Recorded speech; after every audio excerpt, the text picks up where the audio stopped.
right, thanks for coming, everybody. Thanks for joining us as part of your Friday. We officially renamed the group to Archive Dives since we've been diving into archive papers, and I personally just love that it rhymes. We're not gonna stick to archive papers. We might do books, we might do blog posts, but that's what we'll be doing for the next couple weeks. Today, we're gonna go over RAG, which stands for Retrieval Augmented Generation, and it's really a paper about question answering and making sure large language models don't hallucinate. Very important topics. We started this book club internally to make us all smarter Oxen, opened it up to the public. We've had a couple people joining us and asking great questions. So would love to have more people join, share it with your friends and family, and let's just dive on in. This Notion page will also be public. We'll put it on our blog if anybody wants to follow along. But the name of the paper is Retrieval Augmented Generation. And I'll grab a link and put it to the top if you want to follow along.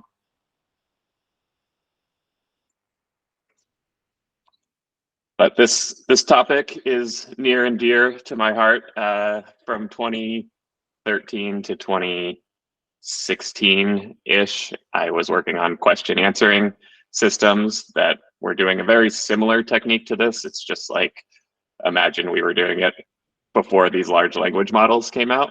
So I think this will be a fun kind of like before and after of how this technology has progressed over time. As part of a startup called Alchemy API, got acquired into IBM Watson. And so I really know the ins and outs of how IBM Watson went on Jeopardy and won Jeopardy, and have implemented a lot of this stuff myself. So feel free to stop me at any point, but I'm pretty excited about this one. So in the intro, they talk about how large language models have been shown to store knowledge in their parameters. And we saw in the past couple weeks with the past papers that we've been going over between GPT-2, GPT-3, Instruct GPT, how you can prompt these things to answer questions. And it's been shown to have state-of-the-art performance on a lot of different downstream tasks. But the problem with a lot of these just generating from the model parameters models is you have hallucinations and you can't really tie what the model said to why it said it. So this paper is all about knowledge intensive tasks and being able to tie the actual evidence. So reading documents on the web and extracting the facts from actual passages so that you can tie that back to why did we answer what we answered. So before we dive in, I would love to just do a end-to-end example of a little background knowledge and why this is a hard problem and what the sorts of data that we're looking at looks like. So an example question that you might ask a large language model. This is a very Jeopardy style question, but they did evaluate this RAG generation on a lot of Jeopardy questions, so bodes well for this paper. But who directed the classic 30s Western Stagecoach? Might be an example question. And so the first step in what IBM Watson did and what this paper does is you want to just go perform a search and find a lot of, they call them passages, but you can just like paragraphs or sentences or web pages or whatever that have the keywords directed, classic, 30s, Western, Stagecoach. And so you might get a bunch of candidate passages back, and they might look like this, where it's actor-director Herb Jeffries recalls his inspiration for his singing cowboy role in many of the classic musical westerns of the late 30s. Okay, Herb Jeffries might be an interesting answer to the question, but might not be right yet. And you can imagine these systems go out and they collect a bunch of different passages that might have the answer, might not have the answer. So this is one from Wikipedia where it's talking about in the late 1930s, a lot of different Westerns and a lot of different directors and actors that played in them. And if you read it closely enough, you'll see the answer pops out here, but it doesn't explicitly say that John Ford is the director of Stagecoach. It just says, especially John Ford's landmark Western adventure Stagecoach, starring John Wayne. So there's a lot of names in here. There's a lot of stuff going on. And for these computers, traditionally, it's been really hard to extract what the correct answer is. If we get another one back, this is another Wikipedia entry, John Wayne, the Ringo Kid, in this John Ford directed parable, blah, blah, blah. Actually, I think the source was IMDb for this one. This one directly answers the question, and I think in combination with the other three passages, we're starting to hone in on, okay, John Ford is the director of Stagecoach. And just final example, this is the Stagecoach Wikipedia page, and it explicitly says that directed by John Ford. So what a lot of these QA systems are doing are just collecting a lot of evidence, filtering through it, and trying to pick out the correct answer, versus the GPT-2, GPT-3 Instruct GPT papers weren't even going out and looking at evidence. That was just all encoded in the model parameters itself, and it would just try to like predict the next word. And if it's seen enough text in its training data that had John Ford being mentioned as the director, maybe it would spit out the right answer, but it has no way to tie that back to like an actual fact or an actual passage that we could read to verify that that's correct. So the answer is John Ford. Just kind of wanted to walk through what that process looks like. If you think about a naive approach to this, to even the search problem in general, and you can picture even Google search back in the day, it's much more advanced now, but if you were going to do a naive approach, you might break down the question into keywords, like directed is a keyword you might look for, classic 1930s Western might be a key phrase you're looking for, Stagecoach might be something you're looking for.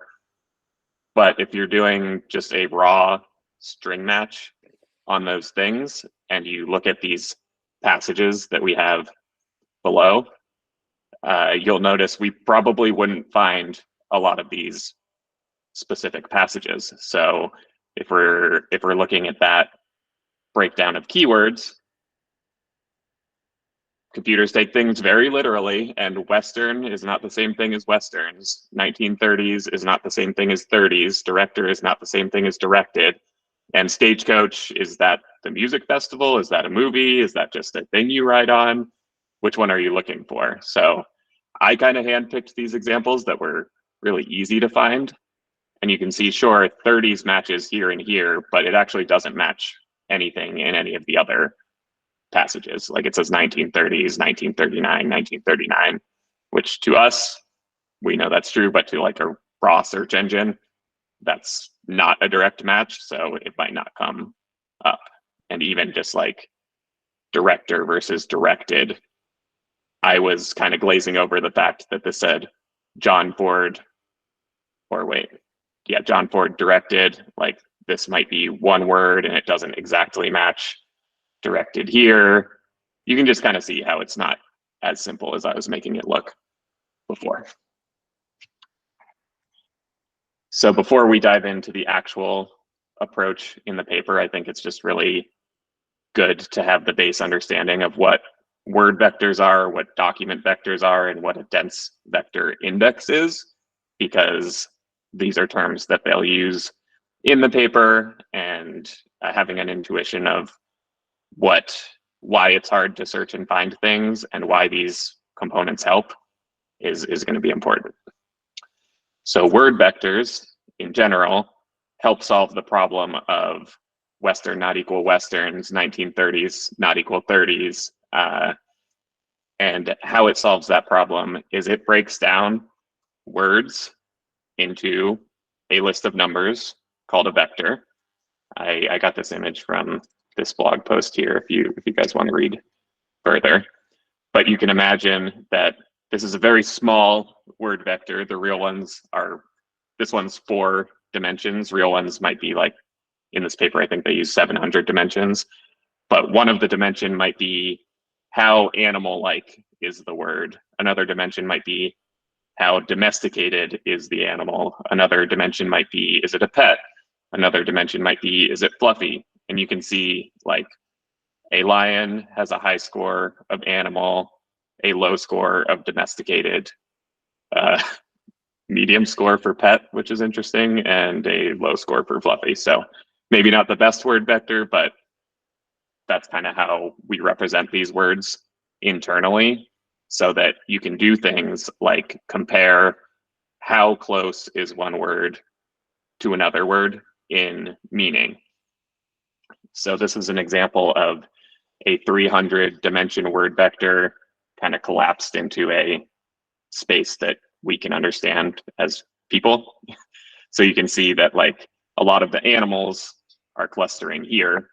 A lot of the other words like home, domesticated are a little farther away.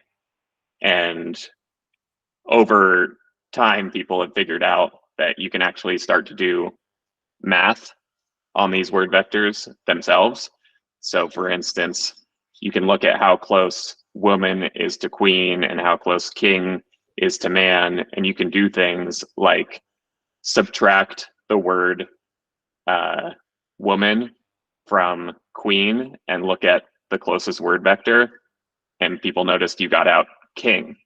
So even though we can't fully understand like what all these dimensions mean, and they might not be exactly right, they are a more distributed representation than just like a raw string match.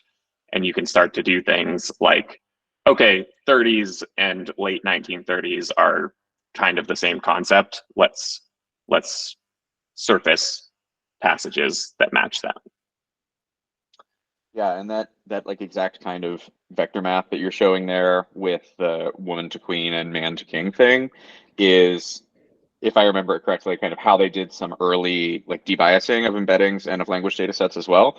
Because if it's trained on a large corpus, you would start to get a relationship like this that looks instead like, man is to doctor as woman is to nurse. And you can find that direction of like, hold on, you know what I mean? That's not right. Kind of subtract that out. And obviously it's not sufficient, but it sort of starts to get towards kind of extracting some of that bias directly, which is just interesting that it's like mathematically measurable.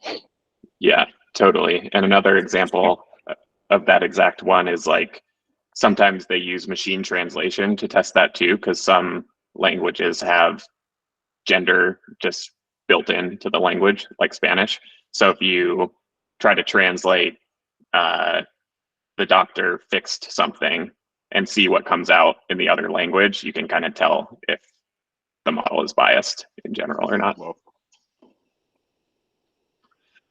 So that's doing it with words, but we want to do it with sentences and documents and paragraphs. And the crazy concept that helped word vectors become a thing is just this kind of phrase that you shall know a word by the company it keeps. And so we've seen the predict the next word kind of objective, but the original word to vec paper was doing something like this, where it would take a window around text and it would say, given the middle word in this window, try to predict what the other words around it might be. And simply doing that came up with these word vectors that could do this like man, woman, king, queen kind of thing.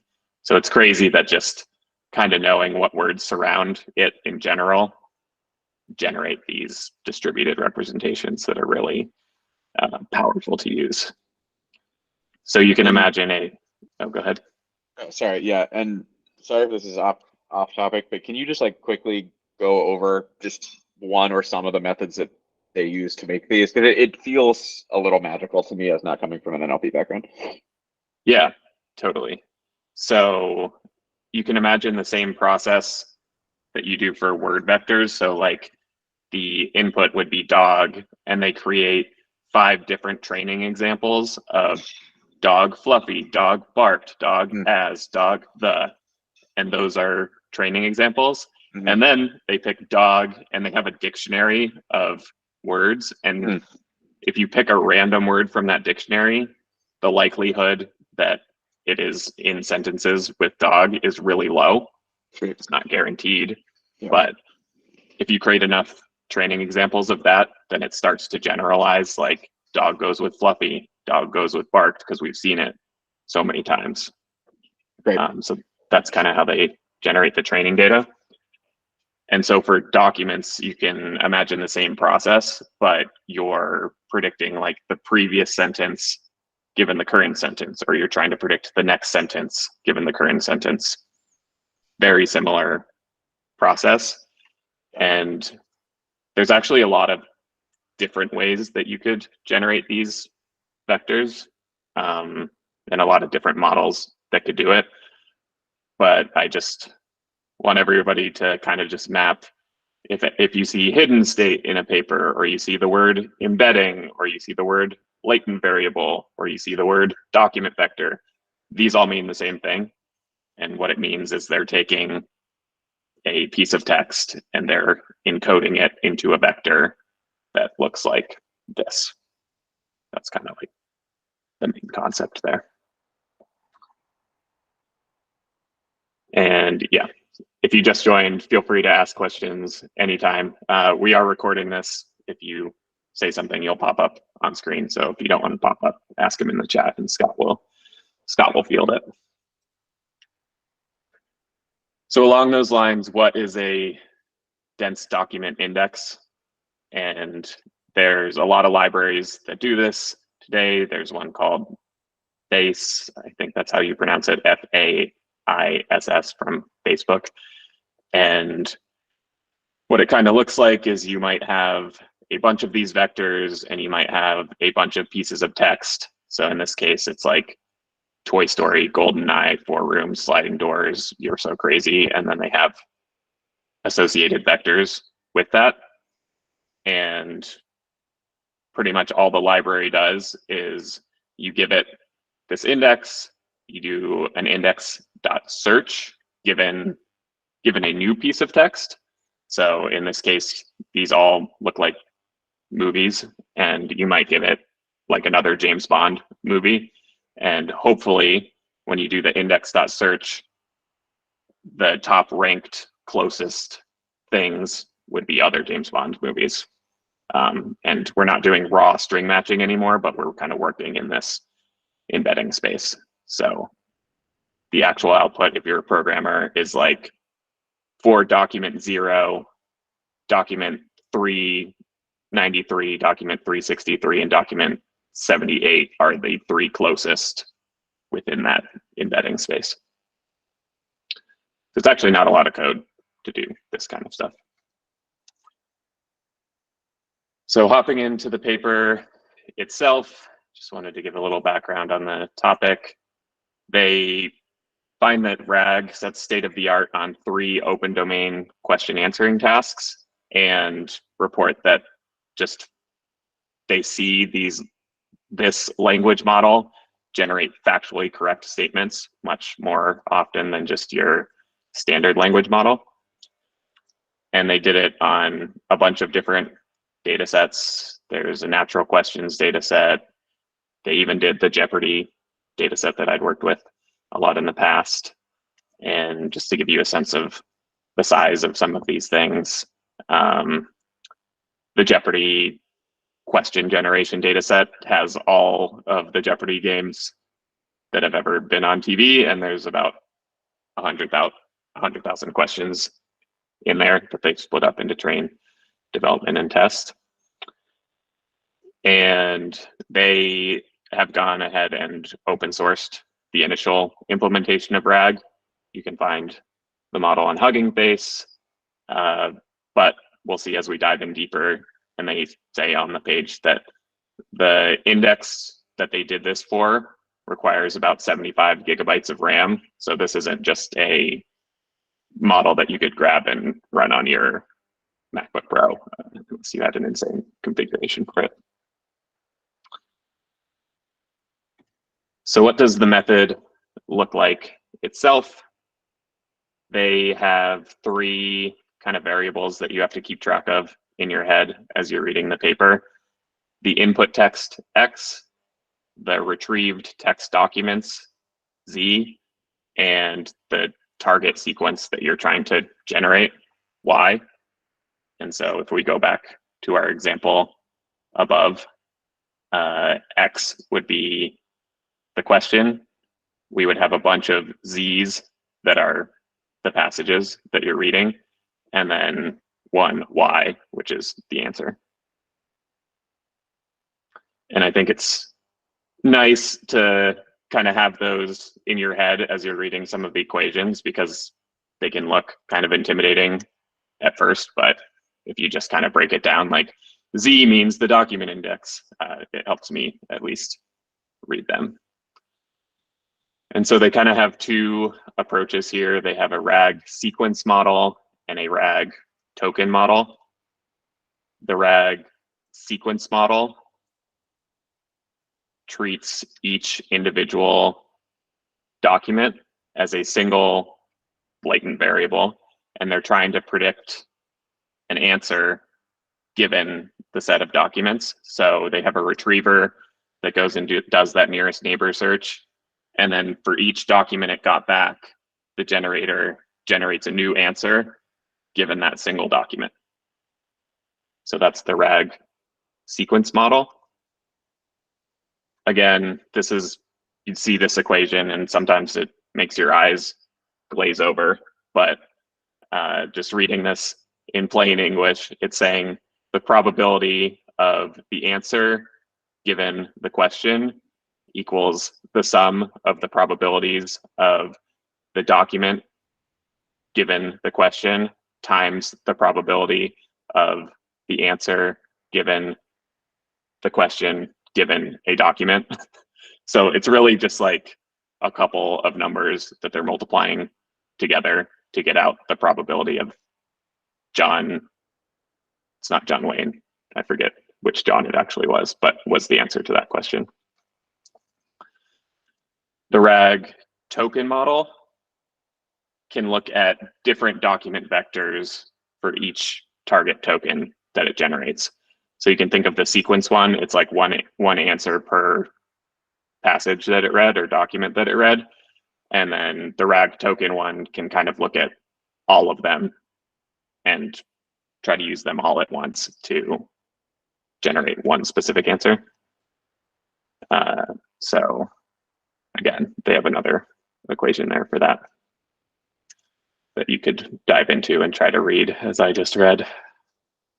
The last thing they note is that you can use these same models for just sequence classification tasks. So you might want to do sentiment analysis, and rather than trying to output a full sentence or a full answer to something, you could just have it predict, is this, for sentiment analysis, positive, negative, or neutral?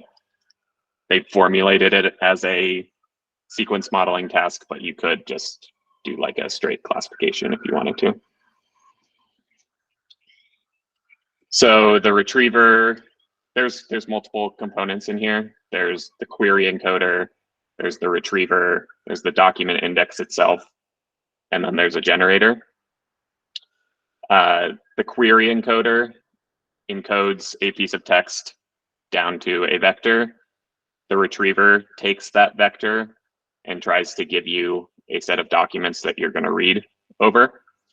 And they call this a dense passive retriever, and they have a whole another paper about how that works if you want to dive into it. They use this pre-trained model called BERT, which is a bidirectional encoder transformer that has another whole paper on it. But you can think of it as just like take that input question, turn it into a vector, and then go do a nearest neighbor search on there.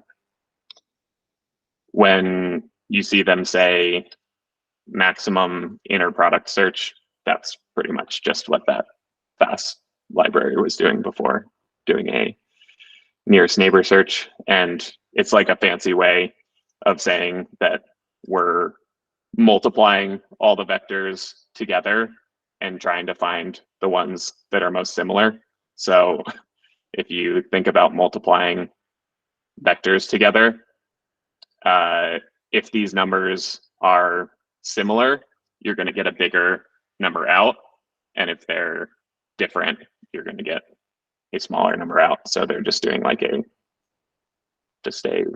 pretty standard linear algebra operation over all of those vectors. And that seems to give you a bunch of candidate documents that are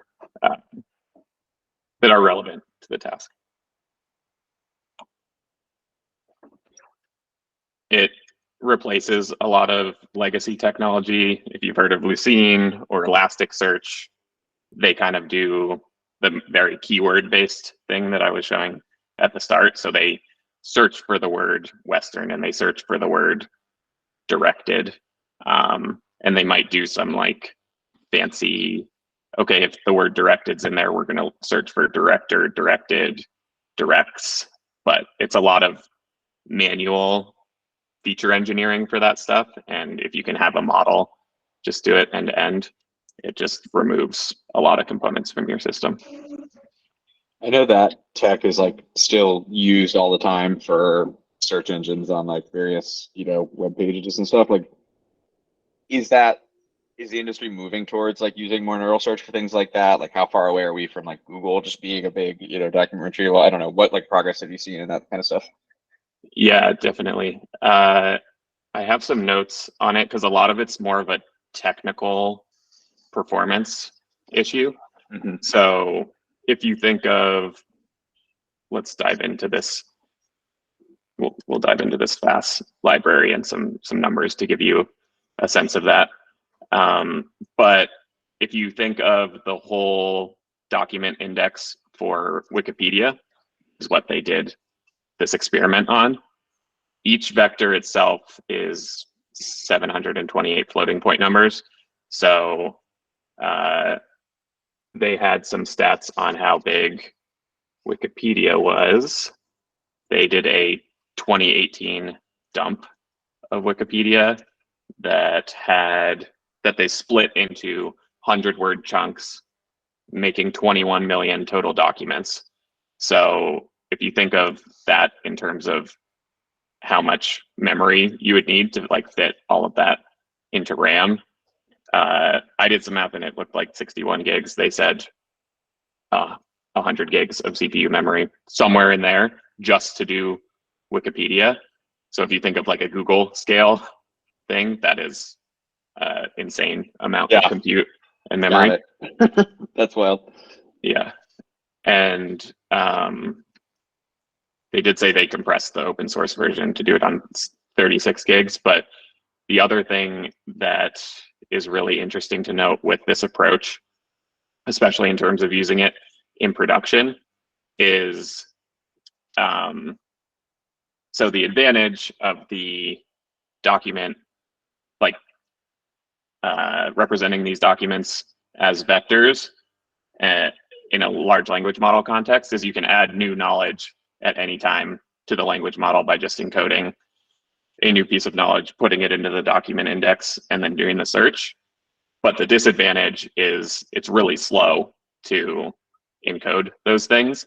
And if you ever wanted to update your encoder model, now you have to update every single vector in that index, and that could take days, depending on how big your index is, just from how long it takes like a single piece of text to run through a large language model and generate out the encoding. So I think it's really cool for a lot of these demo purposes or research purposes.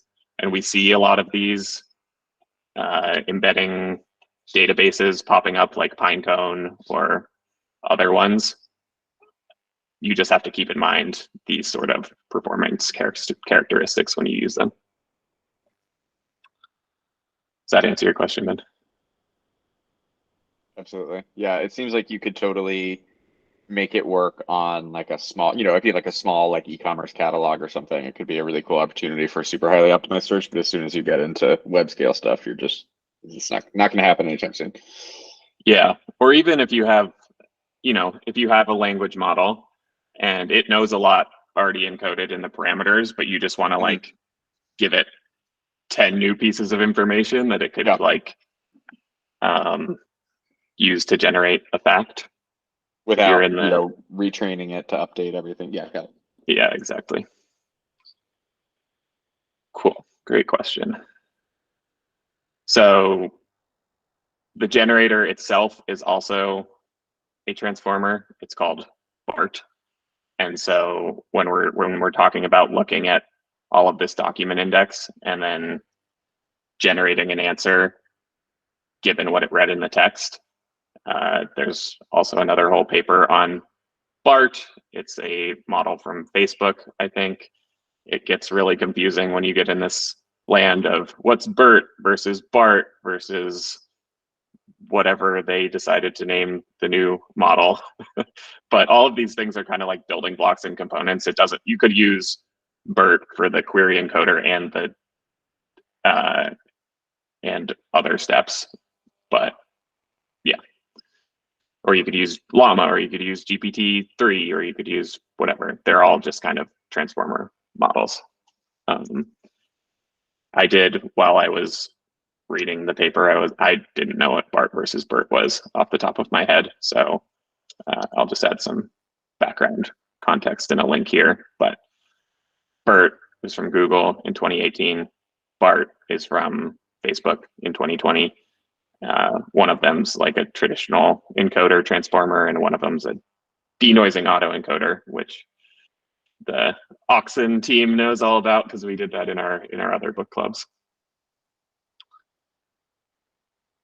Training this sort of thing, I think, is also nice to know. So the training process, like I said, it's expensive to update the document index if you want to update the document encoder model. They trained BART on 8 32 gig NVIDIA GPUs. They said that it could run inference on a single GPU. It's just slower. And like I said, these are all just building blocks. So you could use Llama 2, or even OpenAI has embeddings APIs to go fetch these embeddings. The decoder process in general is just another sequence generation problem. I probably have this a little out of order, but the decoding is up here. And they do note that when they do these searches, they were only looking at like the first 5 to 10 documents, which I thought was a really low number, and you have to have a pretty high accuracy on your nearest neighbor search to make that work. And I actually think that they didn't have this in this paper, but a great way to think about it is in the Jeopardy context. And I'm biased because I worked on some of that stuff, but what they did for Jeopardy to evaluate these IBM Watson models over time is they looked at all Jeopardy players and they looked at all of the winners that won Jeopardy. So like all of these gray dots are people that played Jeopardy, and all of the red dots are people that won Jeopardy. And on the x-axis is how often they answered a question. So if they knew it and they buzzed in. And then on the y-axis is how often they got that question correct. So you can see like most average Jeopardy players buzz in only about 50% of the time. And ones that don't win might get it correct like 70% of the time when you do buzz in. But the winners buzz in around like, 80 or 90% of the time, and they get it correct like 90% of the time. So that's kind of like this precision versus recall trade-off. And if you map this to a RAG, you can think of recall of like, given those documents that I found in my search, is the answer even in there? Because if the answer isn't in any of those top 5 that you pulled up, you can think of that as somebody playing Jeopardy and they're like, well, I don't know the answer to this, so I'm not going to buzz in. And so you have to have some thing in your model that can kind of like throttle it from not responding when it doesn't know. And that's a hard problem in general of just like, given this piece of information, knowing that it doesn't answer the question and not answering. So there's a lot of nuance in here, but I really like this visualization of just like, how often do you buzz in? And then given you buzzed in, how often do you get it correct? I feel like people don't talk about that as much as they should with these large language models. And you can think of like the ChatGPT when it says, I'm sorry, I'm a large language model, I can't answer that thing. That's like it not buzzing in that scenario. And the last thing that I thought was interesting was for a lot of the evaluation, it's hard to do raw string matches on these things. So there's multiple valid answer variations for each question. And some of the tasks were even just like trying to generate a Jeopardy question itself. So all they gave was the input, the Divine Comedy, and they said, go generate a Jeopardy question. So they kind of did it in reverse. And so obviously there's multiple valid Jeopardy questions that could have the answer, the Divine Comedy. So they had this manual interface where they evaluated some of these things. And initially when I looked at the paper and saw some of the state-of-the-art numbers, I was like, really? State-of-the-art is 22% on Jeopardy questions? That seems really low, given IBM Watson could do it with like, 80% accuracy at 80% recall. But really some of these metrics are like, they were trying to generate the question given the answer. And that's why some of the numbers are so low, because that's a really hard thing to do and a very subjective thing of like, did you get this right or not? So that's all my notes.